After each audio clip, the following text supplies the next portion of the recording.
Hello student, I am VK Singh from SAB Solutions.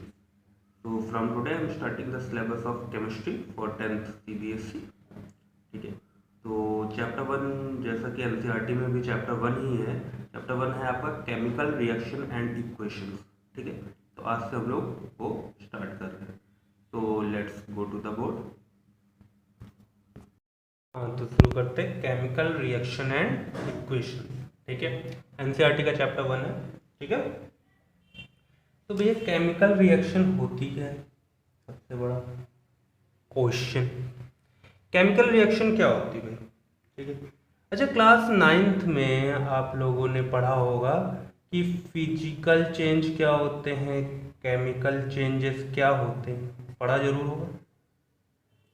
ठीक है, तो उस पर बात नहीं करते हैं। ठीक है, केमिकल चेंज क्या होते हैं भाई, पढ़ा जरूर होगा आप लोगों ने। तो भाई क्या होते हैं केमिकल चेंजेस, कोई बता सकता? चलो रिवाइंड कर लीजिए एक बार। ठीक है, कोई बात नहीं। फिजिकल चेंजेस वो होते हैं जिसमें केमिकल मतलब जो भी सब्सटेंस है उसका नेचर, आइडेंटिटी, ये सारी चीज़ें बदल जाती है, ऑर्डर या तो चेंज हो जाती है या कुछ ऐसा होता है, तो हम क्या कहते हैं कि वो केमिकल चेंज है। फिजिकल चेंज में क्या होता था, उसका फिजिकल नेचर चेंज होता था। ठीक है, तो अगर किसी में केमिकल चेंजेस हुए, क्या अगर किसी में केमिकल चेंजेस हुए मतलब उसमें केमिकल रिएक्शन हुई होगी। क्या हुई होगी भाई, केमिकल रिएक्शन हुई होगी। ठीक है, तो अब केमिकल रिएक्शन हमें पता कैसे चलती है। ठीक है, आइडेंटिफाई कैसे करेंगे आप कि केमिकल रिएक्शन हुई है। तो कुछ उसके पॉइंट्स हैं। पहला क्या है, जैसे चेंज इन स्टेट। क्या है, चेंज इन स्टेट, उसकी स्टेट में चेंज हो जाएगा।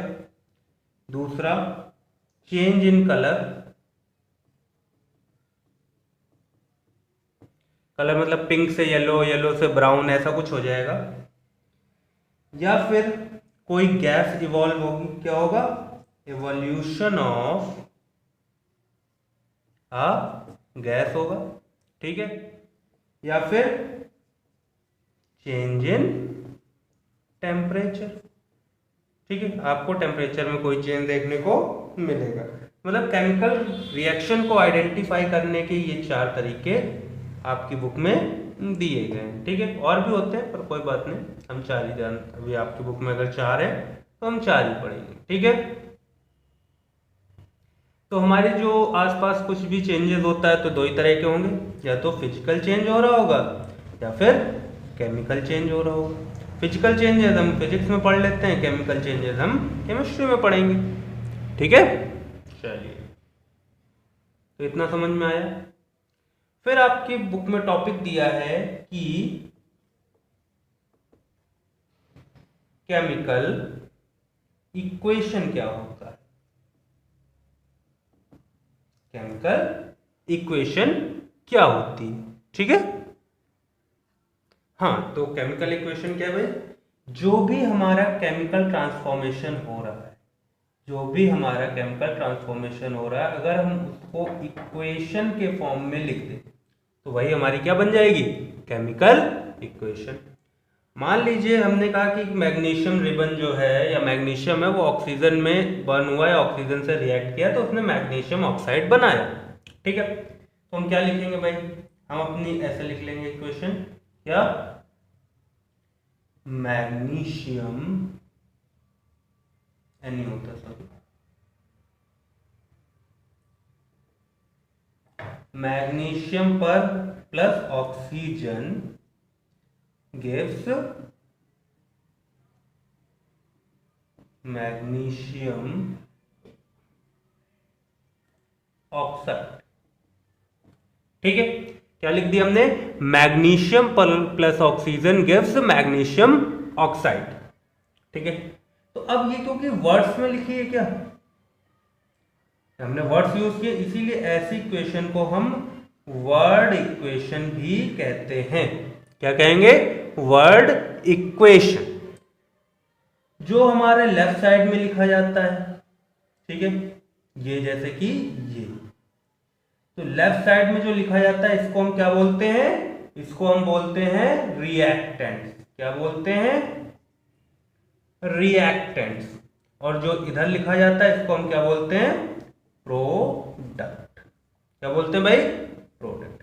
रिएक्टेंट्स को ऐसे प्लस साइन के साथ लिखते हैं, प्रोडक्ट भी अगर एक से ज्यादा मिलेंगे तो हम ऐसे प्लस के साइन के साथ लिख देंगे। ठीक है, तो ये तो हो गया कि केमिकल इक्वेशन अगर वर्ड इक्वेशन के फॉर्म में लिखनी है तो हम कैसे लिखें। ठीक है, फिर बात आती है कि अब ये थोड़ा बड़ा है लिखने में, ठीक है, दिक्कत भी है लिखने में, समझने में। या समझने में तो इजी है पर लिखने में थोड़ी दिक्कत है, बड़ा है। तो अगर हम याद करें तो मैग्नीशियम का क्या होता है फॉर्मूला, Mg। ठीक है, थोड़ा नीचे लिख लेते हैं। मैग्नीशियम का formula Mg plus oxygen O2 gives MgO। या इसको कैपिटल कर लेते हैं, इसको भी कैपिटल कर देते हैं। ठीक है, गिव्स MgO। तो ऐसी रिएक्शंस इनको हम क्या बोलते हैं भाई, स्केलेटन इक्वेशन। क्या बोलेंगे भाई, स्केलेटन इक्वेशन। क्यों स्केलेटन, एक तरह से हमने ढांचा बना दिया। अच्छा देखो, इधर Mg है, इधर Mg, ठीक है, इधर दो इधर एक हो, मतलब ये इक्वेशन जो है दोनों तरफ मास सेम नहीं है। तो ऐसे इक्वेशन जो फॉर्मूले, अब मैग्नीशियम का ये फॉर्मूला होता है Mg, याद करें अगर 9 से, तो पीरियोडिक टेबल में भी आपने देखा होगा Mg एटॉमिक नंबर 12 होता है। ठीक है, तो Mg अगर हम देखें तो Mg जैसा कि ये है, तो Mg प्लस O2 मतलब Mg मतलब मैग्नीशियम का फॉर्मूला लिख दिया, O2 मतलब ऑक्सीजन का फॉर्मूला लिख दिया, तो ये मैग्नीशियम ऑक्साइड का फॉर्मूला लिख दिया और ये इक्वेशन हमारी बन गई स्केलेटन। ठीक है, मतलब यहाँ पे मास इक्वल नहीं है। ठीक है, अगर हम इसी को बैलेंस कर लें, मतलब दोनों तरफ मास इक्वल कर लें, तब क्या होगा भाई, चलो मास इक्वल करते हैं। तो देखो Mg प्लस O2 गिव्स, अब 2 चाहिए तो इसको कर लो 2MgO। अब इधर 2Mg हो गए तो इधर भी 2 लगा दो। अब जब इसमें मास इक्वल हो गया मतलब ये बैलेंस हो गई। क्या हो गई भाई, बैलेंस हो गई। तो ऐसे केस में हम क्या बोलेंगे इसको, बैलेंस्ड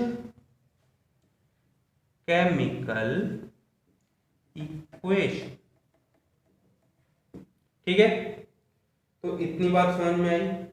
क्या, अगर वर्ड्स के फॉर्म में लिखा है तो वर्ड इक्वेशन, अगर फॉर्मूले में लिखा है मगर वो बैलेंस नहीं है तो स्केलेटल इक्वेशन, और अगर हमने उसको बैलेंस कर दिया, दोनों तरफ मास या नंबर ऑफ एटम्स बराबर कर दिए, तो ऐसी इक्वेशन को हम क्या बोलेंगे, बैलेंस्ड केमिकल इक्वेशन। ठीक है, चलो आगे बढ़ते हैं भाई। हाँ, तो हमने अभी 3 टाइप की इक्वेशन देख ली। पहली क्या देखी भाई, वर्ड इक्वेशन। दूसरी हमने क्या देखी भाई, दूसरी हमने देखी स्केलेटल इक्वेशन।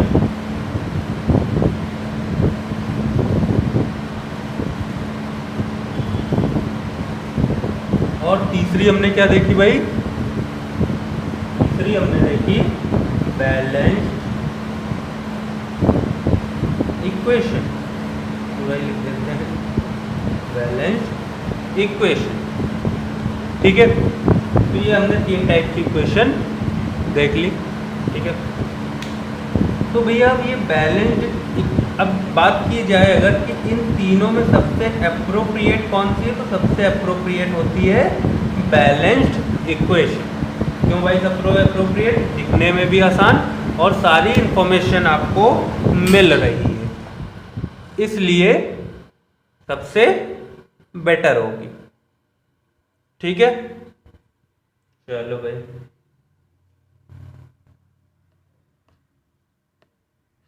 तो भाई अब सबसे अप्रोप्रिएट अगर बैलेंस केमिकल इक्वेशन है तो फिर बात आएगी कि और इक्वेशंस को फिर बैलेंस करना सीखें हम, क्योंकि हम लोग तो अपने आप को परफेक्ट बनाना चाहते हैं। तो अगर कोई चीज़ अप्रोप्रिएट है तो हमें आंसर उसी में देना है। तो एक टॉपिक भी है कि बैलेंस या केमिकल इक्वेशन को बैलेंस कैसे करें। चलो मान लेते हैं हमने कोई इक्वेशन ले ली Fe plus H2O gives Fe3O4 plus H2। ठीक है भाई, ये हमने कोई इक्वेशन ले ली। तो अब बात आएगी कि इसको बैलेंस करें। तो बैलेंस करने से सबसे पहले देखें कि हमारे पास इनिशियली दिया क्या। अच्छा देखो, इधर 3Fe है, इधर 1Fe है, मतलब बैलेंस तो नहीं, ये तो पक्की बात। तो इसको बैलेंस करने के लिए हमें क्या देखना पड़ेगा कि पहले तो हम बना लेते हैं कि हमें इधर पे क्या चीज कितनी है और इधर पे हमारे पास क्या चीज कितनी है। तो Fe कितने हैं, H कितने हैं, O कितने हैं, इधर भी हम इस चीज का वो कर लें। ठीक है, तो इधर तो भाई Fe1 है, इधर Fe3, इधर H कितने भाई 2 हैं, इधर H 2 है। ठीक है, इधर O मगर 1 है, इधर O कितने हो गए 4 हो गए क्या 4। ठीक है, तो अब शुरू करते हैं भाई। इधर Fe3 है, इधर Fe1 है, तो इधर 3 लगा दें क्या। ठीक है, इधर हमने 3 लगाया, तो देखो अब हमारे पास इधर भी Fe3 और इधर भी Fe3। अब आते हैं H में। H तो दोनों तरफ सेम है, मगर O देखो इधर क्या है, O इधर 4 है, सॉरी इधर 4 है, इधर 1 है, तो इधर 4 कर दें क्या। अब यहाँ 4 हम नहीं लगा सकते क्योंकि फिर फॉर्मूला चेंज हो जाएगा। ठीक है, तो हमें 4 इधर लगाना पड़ेगा। ठीक है, तो इसको हम थोड़ा इरेज करके इधर लिख देते हैं। ठीक है,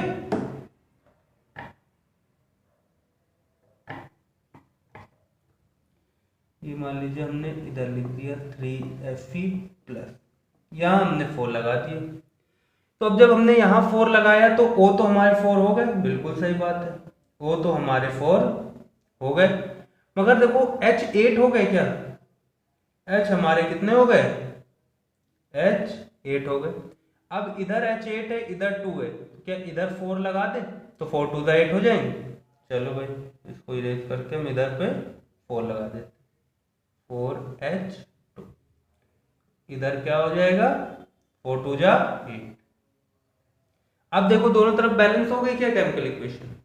तो अगर इनिशियल फॉर्म में हमारी केमिकल इक्वेशन क्या थी, Fe plus H2O gives Fe3O4 plus H2, तो ये यहां से जब हम गए तो ये क्या हो गई बैलेंस। क्यों बैलेंस, क्योंकि देखो नंबर ऑफ एटम्स दोनों तरफ सेम, तो इक्वेशन हो गई हमारी बैलेंस।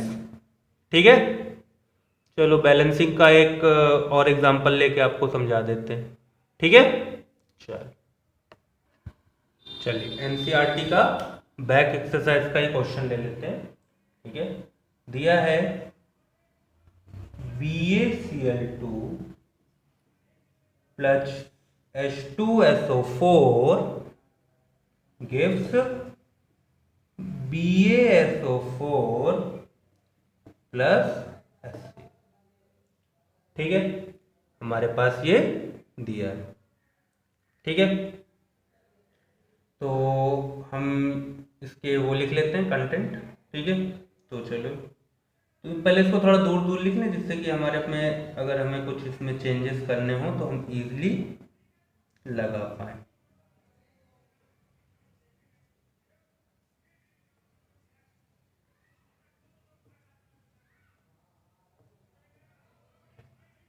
ठीक है, चलो तो हमारे पास इधर Ba कितने हैं, इधर Ba कितने हैं। ठीक है, इसके बाद हमें क्या चेक करना है, इधर S कितने हैं, इधर S कितने हैं, इधर O कितने हैं, इधर O कितने हैं, इधर Cl कितने हैं, इधर Cl कितने हैं, और कुछ बचा क्या, Ba हो गया, Cl हो गया, H बचा, इधर H कितने हैं, इधर H कितने, H हो गया, S हो गया, O। ठीक है, चलो भाई तो लिख लेते हैं अब Ba इधर तो 1 है, तो 1, इधर Ba कितना है एक है। Cl इधर दो हैं और है क्या? नहीं, तो Cl दो हो गए, इधर Cl एक ही है। ठीक है, इधर S एक है, इधर भी S एक है, इधर O 4 है, इधर O 4 है, इधर H 2 है, इधर H 1। ठीक है, इतनी चीजें तो हमें पता चल गई। ठीक है, तो देखो Ba ठीक है, S ठीक है, O4 ये भी ठीक है, इतना तो ठीक है।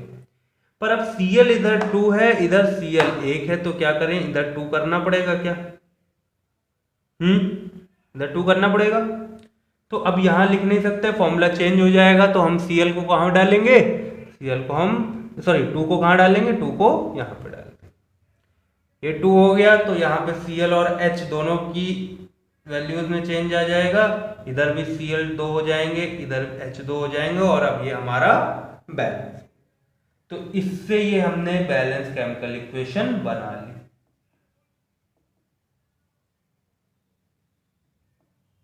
ठीक है, क्या बना ली? बैलेंस इक्वेशन बना ली। ठीक है, चलो पढ़ते हैं एनसीईआरटी का एक नेक्स्ट, इसी के ऊपर एक और क्वेश्चन है, वो भी ले लेते हैं। ठीक है, फिर आगे बढ़ते हैं। ओके, तो एनसीईआरटी का ही एक नया क्वेश्चन है, मतलब उसी के ऊपर का, वो देख लेते हैं। HNO3 प्लस CaOH का होल ट्वाइस गिव CaNO3 का होल ट्वाइस प्लस H2O। ठीक है, तो इसको थोड़ा दूर दूर लिखने हैं। HNO3 प्लस CaOH का होल ट्वाइस गिव्स CaNO3 का होल ट्वाइस प्लस H2O। ठीक है, ये हो गया। अब नंबर ऑफ एटम्स देख लेते हैं। तो इधर H कितने, इधर H कितने, इधर N कितने, इधर N कितने, इधर O कितने, इधर O कितने, इधर Ca कितने, इधर Ca कितने। ठीक है, हो गया सारे। H हो गया, N हो गया, O हो गया, Ca हो गया, O हो गया, H हो गया। ठीक है, सारे हो गए। चलो, H इधर एक और ये 2 3, N 1, O 3 और ये 2 5 5 हो गए, और Ca 1। ठीक है, इतना। इधर देखो भाई, H कितने हैं? 2। ठीक है, N कितने हैं भाई? 2, N 2 हो गए। O कितने? 3 2 6 1 7, और Ca कितने हैं?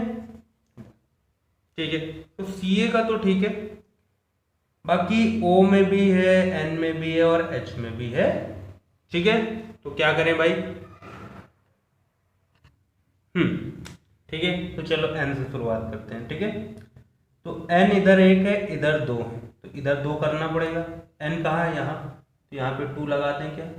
देखो यहाँ पे 2 लगाने से N तो चेंज हुआ, कितना हो गया? N 2 हो गया, पर N के साथ देखो H भी चेंज हुआ क्या?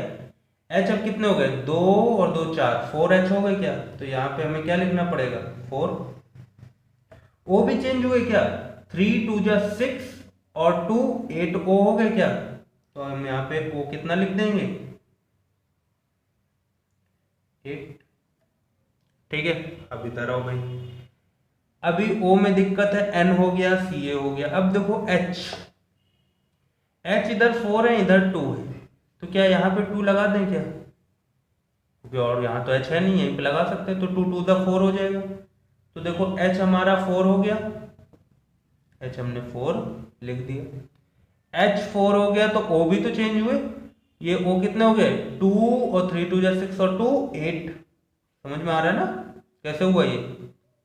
भाई 3 2 जा 6 ओ ये और 2 ओ ये, तो 8 ओ हो गए, और सी ए में तो कोई चेंज आया नहीं। तो अब क्या ये बैलेंस हो गया क्या?